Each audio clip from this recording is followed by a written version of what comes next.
नमस्कार दोस्तों, जैसा कि आपने पिछली वीडियो में देखा कि अजीतपुरा गांव में पूर्व विधायक संजीव जी बेनीवाल का यहां पर ज़बरदस्त जेसीबी से पुष्प वर्षा कर इनका शानदार स्वागत किया गया और पूरे गांव भर में उनकी शानदार रैली निकाली गई बाइक और ट्रैक्टर द्वारा।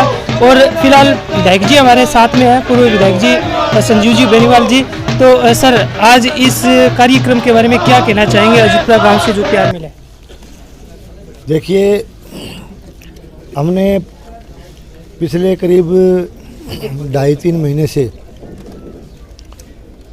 एक कार्यक्रम पार्टी की तरफ से चला रखा है कि एक ग्राम पंचायत में पूरे दिन का प्रवास और प्रवास के साथ साथ गांव में सब भाइयों से मिलकर जनसंपर्क करना। तो इसी कार्यक्रम के सिलसिले में लगभग भादरा विधानसभा क्षेत्र के तकरीबन कोई 1-2 पंचायतें शेष रही है, सबका दौरा हमने पूरा कर लिया है। आज इसी सिलसिले में ग्राम पंचायत अजीतपुरा में आने का मुझे सौभाग्य प्राप्त हुआ। तो अजीतपुरा के आगमन पर यहाँ के बुजुर्गों ने, नौजवानों ने, पार्टी के कार्यकर्ताओं ने, ग्रामवासियों ने, सबने मिलकर के एक विशेष करके मैं कहना चाहूँगा एक ऐतिहासिक स्वागत हमारा यहाँ पहुँचने पर किया।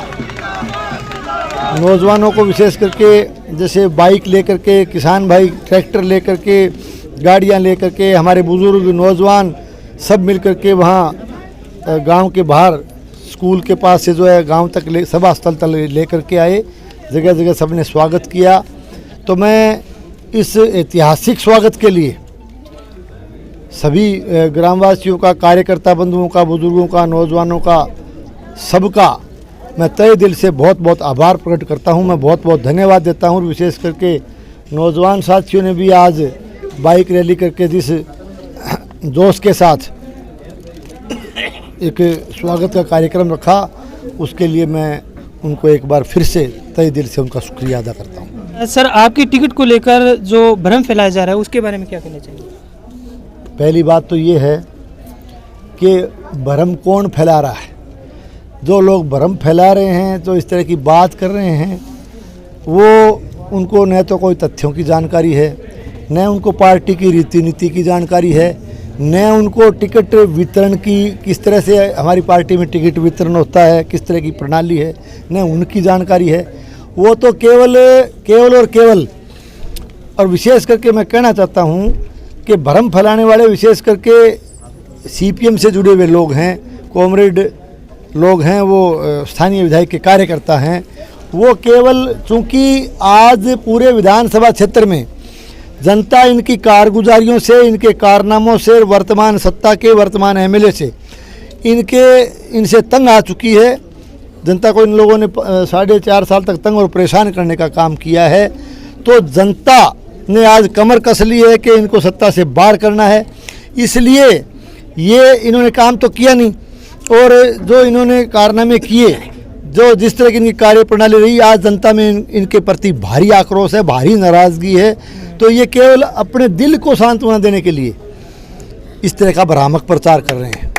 टिकट का, चूँकि ये लोग कोई हमारी पार्टी से जुड़े हुए नहीं हैं, टिकट का सवाल, प्रथम पहली बात तो ये है कि मैं पार्टी का एक समर्पित कार्यकर्ता हूँ और पार्टी के अंदर आप देख रहे हो लगातार हम काम कर रहे हैं। और निश्चित रूप से टिकट वितरण का काम हमेशा हमारा पार्टी का आला कमान, हमारा पार्लियामेंट्री बोर्ड, हमारा स्टेट के, हमारी इलेक्शन कमेटी, ये सब मिलकर के ये काम करते हैं। तो ये तो बहुत बड़ा एक फैसला टिकटों का जो है वितरण का काम जो है बड़े उसमें जो है ना पार्लियामेंट्री बोर्ड में जाकर के उसका फैसला होता है। तो ये इनको किसी बात से कोई लेना देना नहीं है।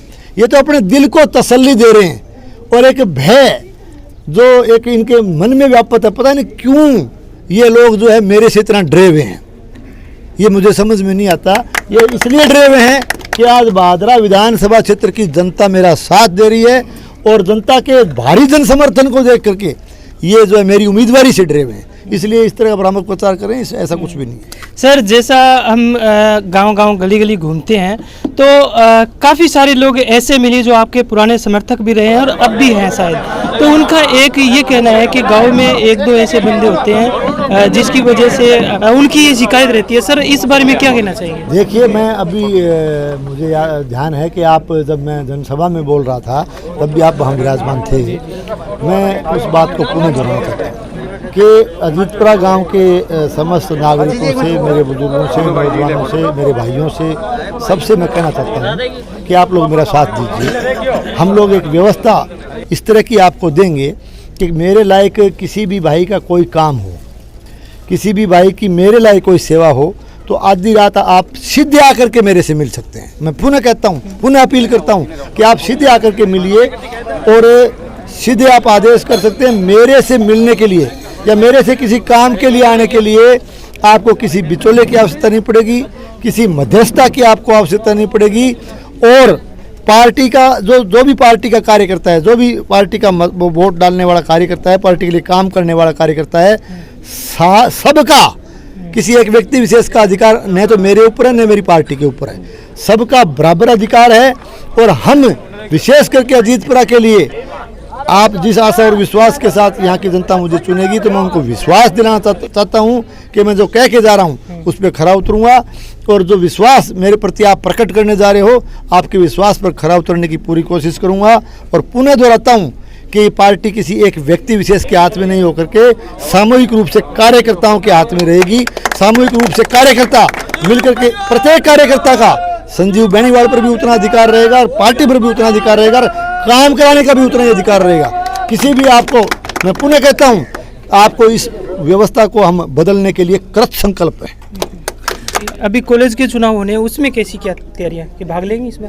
देखिए, कॉलेज का ऐसा है कि हमारा छात्र संगठन है, ये इस तरह के हम लोग पॉलिटिकल पार्टी के लोग हैं। ये निर्णय जो हमारा होता है, जैसे हमारा छात्र संगठन है ABVP, अखिल भारतीय विद्यार्थी परिषद हमारा छात्र संगठन है। ये निर्णय उस संगठन के लेवल पे उसकी मीटिंग करके, बैठक करके, सोच समझ के, मंथन करके ये उन लोगों को लेना होता है। और जो ABVP हमारा छात्र संगठन है, वो जिस तरह का निर्णय लेगी हम उसके साथ खड़े नजर आएंगे। सर, बड़े मुद्दे कौन से रहने वाले हैं आगामी इस चुनाव में?